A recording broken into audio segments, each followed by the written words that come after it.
In this video, we'll show you how to change the throttle body on your Chevy Silverado.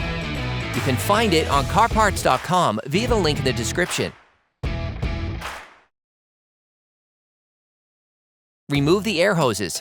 To do this, push on the tabs and pull on the hoses. Using a flathead screwdriver, loosen the holding clips for the air intake duct on the airbox.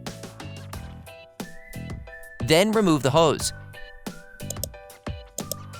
Disconnect the throttle body connector. To do this, use a small screwdriver to push the red locking tab, then pull on the connector.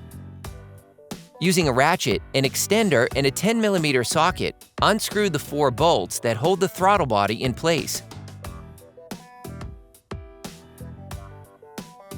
Then remove it. Hey, it's Alex from CarParts.com. For great content, our best price, and fast shipping, download the CarParts.com app now. Then clean the impurities at the gasket with paper towels. You can order the throttle body used in the video on CarParts.com via the link in the description. Take the new throttle body. Install the new throttle body by threading the retaining bolts through their slots.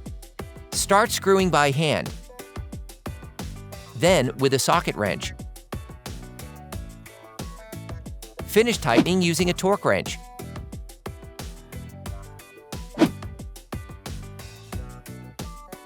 Plug the electrical connector back in and lock it. Replace the air intake duct. Then screw the hose clamps back on. Reconnect the hoses. Operation complete. Quality parts, priced right, CarParts.com.